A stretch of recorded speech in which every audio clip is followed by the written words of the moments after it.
The chances of me surviving both of these illnesses is equivalent to winning the lottery 4 times in a row with the same numbers. I hear my dad's voice in the back of my head when I told him, hey, Dad, I'm going to go climb Mount Everest after surviving 2 cancers with my 1 lung. And I hear his voice. We didn't get you through 2 cancers to go kill yourself on a hunk of rock and ice. Any goal that you have, if you understand and know not necessarily why you're doing it, but the purpose behind it, you can overcome tremendous obstacles because the end result means much more than anything that gets in your way.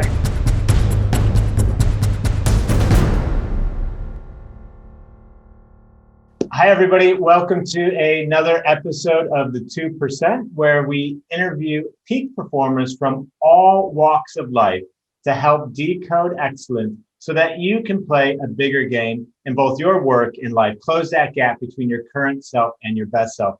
And I'm super excited to have on the show today, Sean Swarner. And, Sean he's redefined the impossible by becoming the only person in history to climb the highest mountain on every continent, trek to the South and North Poles, and complete the Hawaii Ironman.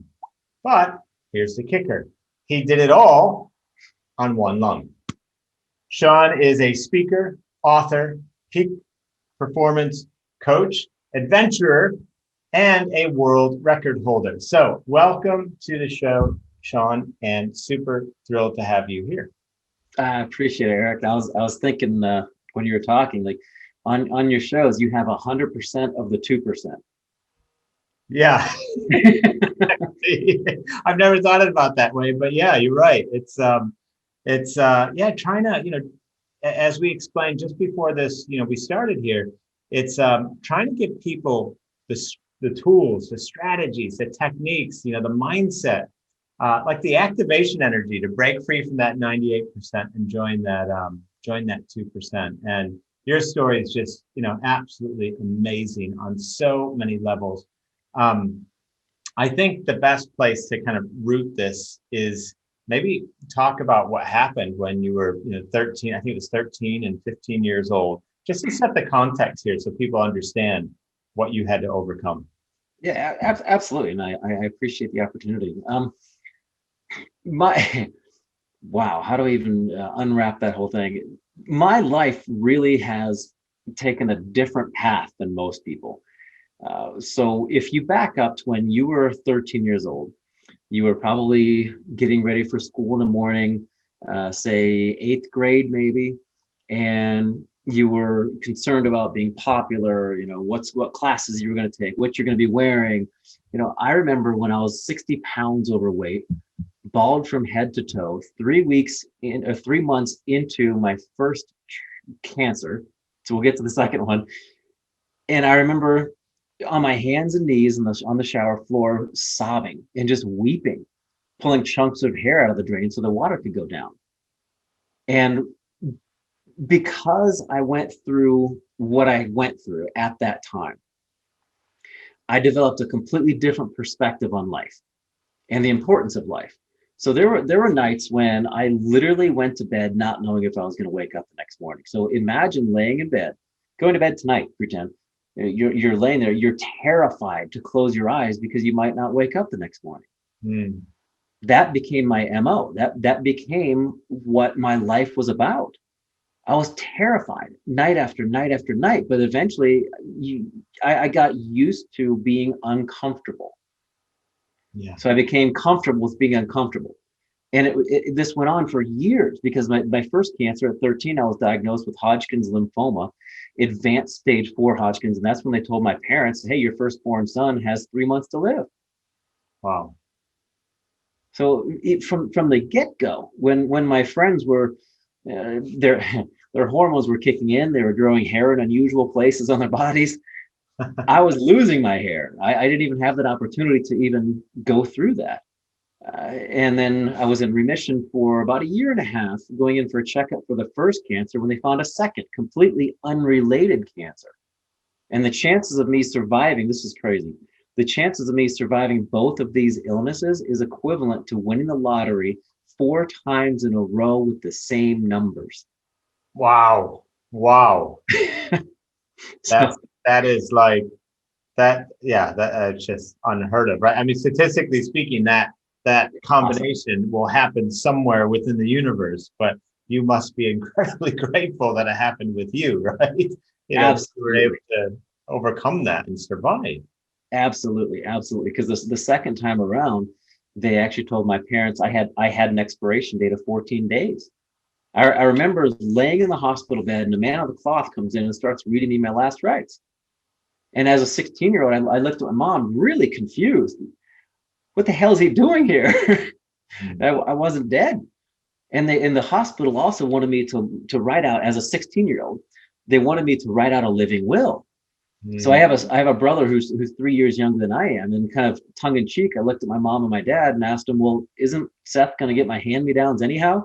Like, what does the hospital want?" It's like, why do I have to actually write the will? Exactly.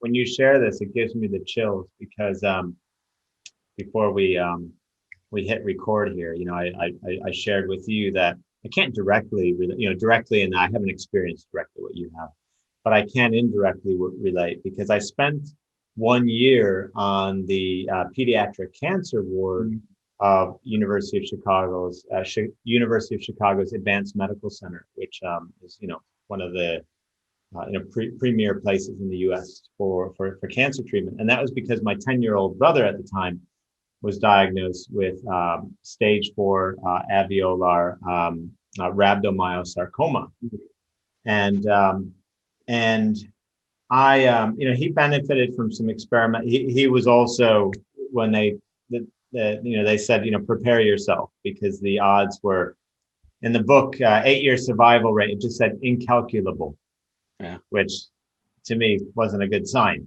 Um, and um, and I really believe that a big part of his recovery was was the support that he had around him, um, because he was just 10, right? And he recovered. He was the only one out of 22 boys in the nation at the time to actually who had that diagnosis who lived. And But and how old were you at the time? I was when he was 10. I was 21. Um, so yeah, I thought I was going to lose him. And it was, it was horrible. I can't imagine what it was like for him. So I also can't imagine what it was like for you because you're so young at that age, and it must be so scary. And but can you talk a little bit about what was the support that you had around you at that time and how that played into the whole thing? Yeah, absolutely. And first of all, I'm glad to hear your brother's doing okay now. And I think as you well know, and many people around the world know, cancer is not an individual disease. It pulls the whole family through it. Yes. My brother and I will get together. He's 3 years younger. We'll get together every now and then, still 20 some years later, have a couple pints and get emotional Yeah. and say, "I'm so sorry I took you through that." And he's like, I'm sorry too. I wish I would have supported you more. But looking back at it, I think it was a combination of numerous things that got me through it. Uh, Modern medicine, family support, prayer, and just that inner will to get up and move. But I think without all of those coming together, I wouldn't be standing here right now. But having that support system, even if people don't have an immediate family, if you're surrounded by the proper friends, if you're surrounded by the right people, a supportive individuals to get you through something traumatic like that, they become your family. Yeah. They know you better than you know yourself sometimes. And Yeah. I think looking back at it as well, I think oftentimes it's worse, for me at least, it was worse on my parents than it was on me. Yeah. Because for them, they couldn't do anything to help their firstborn son. They couldn't jump in my body. They couldn't get in my head. They couldn't fight the cancer. They couldn't go through the chemotherapy side effects. That was all me. But without their support, I don't think that would have happened. Yeah, and I think there's such a strong message in what you just said right now because I'm equally I certainly haven't accomplished all of the feats that you have with it's just amazing what you've done. but I'm equally obsessed with peak performance, as you are. And you talk about support there, and I think that's often overlooked, right? I think a lot of people, that when they want to achieve at a peak level, they just think about themselves, and they don't think, what's the support infrastructure that I need to create around me to achieve mastery, to get to a peak level?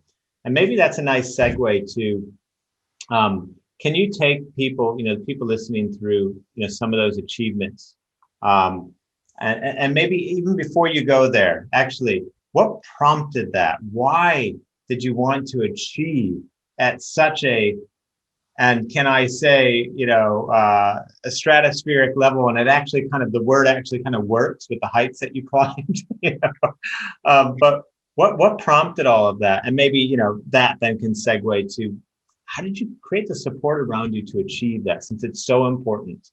It's funny because when you ask me that question, I hear my dad's voice in the back of my head when I told him, "Hey, Dad, I'm going to go climb Mount Everest after surviving 2 cancers and with my 1 lung." And I hear his voice. "We didn't get you through 2 cancers to go kill yourself on a hunk of rock and ice."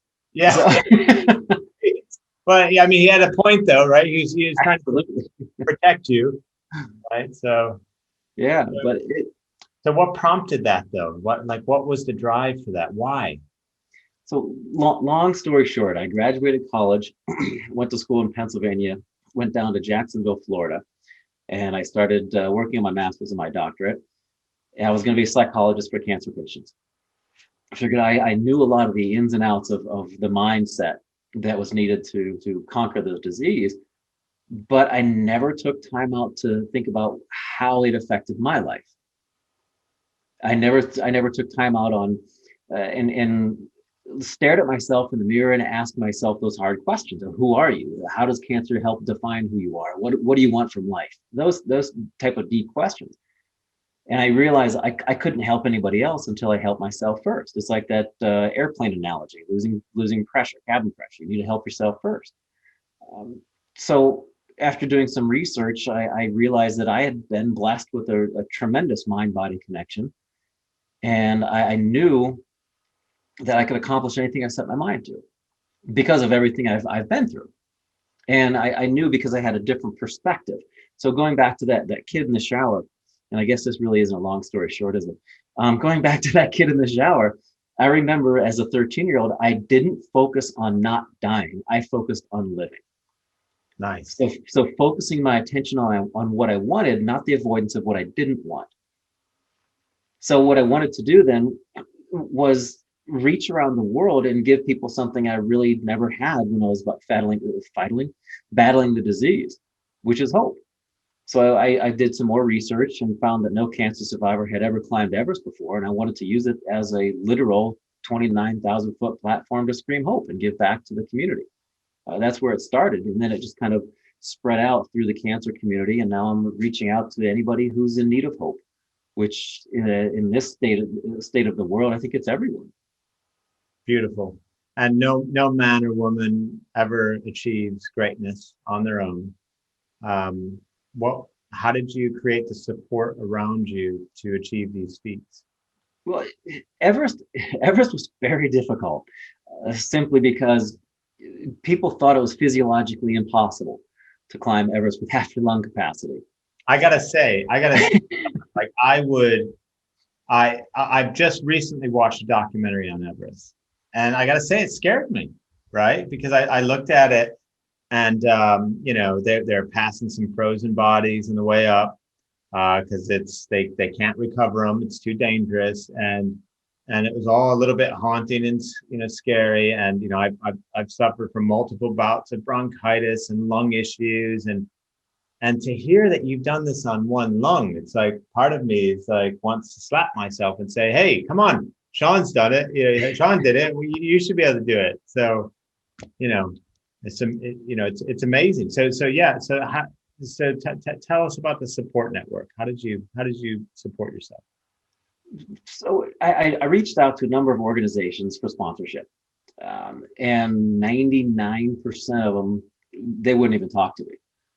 Because when I moved from Jacksonville to Colorado, where the Rocky Mountains are, Well, first of all, I realized that if I wanted to climb mountains, I probably shouldn't be living in Florida, which is a giant sandbar. In fact, the highest point in the state is the top of the Four Seasons Hotel in Miami. So that wasn't going to work. So moving to Colorado, where the Rocky Mountains are, I trained and did everything possible, doing something every day to get my body in shape. But when I first moved out to Colorado, where I still live now, my office was literally a payphone bank and a library. I didn't even have a place to stay. I was living out of the back of my car and camping for months. My brother came with me, and we finally did get someone to believe in us. And it was the organization in Kathmandu who organized the National Geographic's expedition up Everest. And I figured if they could organize National Geographic, they could probably handle me. So I reached out to them and bought a spot on their permit, sold my entire life savings to follow a dream, put the team together through the Peak Promotions, the name of the company in Kathmandu. My brother was at base camp. We had a cook at base camp, 2 Sherpas, and myself, which is just mind-blowing if you think about it, because a normal Everest expedition has 30 or 40 people. A sirdar, a cook, a number of porters, a number of guides. It's insane. But we were on, I was gonna say, a shoestring budget, but we didn't even have shoelaces.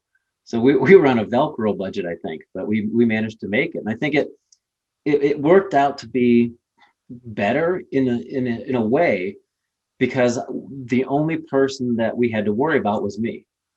And the 2 Sherpas, obviously, but one of them had been up. Nima Gombu had been up there, I think, 8 times when I first met him, and then Kami Sherpa had been up there 6 or 7 times as well. So I knew I was in good hands, and it was just the 3 of us going up and down the mountain together. So as opposed to worrying about 5 other clients, we just had to worry about myself being acclimated. Wow, and it's yeah, it's again, I mean, it wasn't just Everest. I mean, you've climbed so many peaks across so many, continents. We're just talking about one here. Now I know you have a new program. What's the name of it again? It's called the Summit Challenge, and it actually comes from the picture behind me. This is Kilimanjaro, the highest mountain in Africa, which I've been up 20 times now. And speaking of, but first of all, I want to take you up Kilimanjaro if you're interested. Secondly, okay. the group that I use, speaking of the team, I've used the same locals for the past 18, 19 trips up the mountain. And we now know each other in and out so well. We're like a well-oiled machine. And so much so that the average success rate on Kilimanjaro for every other group is 48%. So 52 people out of 100 don't even make it to the top. But the groups I take up, I do it once a year as a fundraiser for a cancer charity. Yeah. The groups I take, we're at 98% success rate. Woo! Now, okay. Double the average. So let's bring this home here with if you were to share. So you're doing something special with that. Something different, exactly. You're doing something different and special.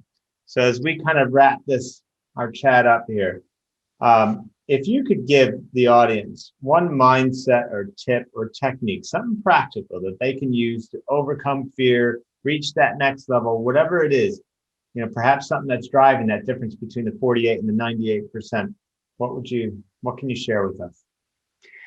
Understand and fully know not just what your personal core values are, but where you're lacking so you can focus that attention.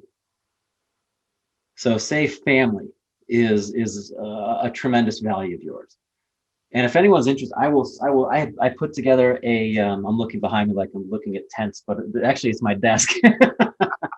So I spent months and months, even potentially years, putting together a core values assessment where it takes people through this. So let's just say, for example, I value family. That's as one of my personal core values. What I do then is I rate that on a scale of 1 to 10 on how I'm actually living that value. So how I feel about what I'm putting my energy towards.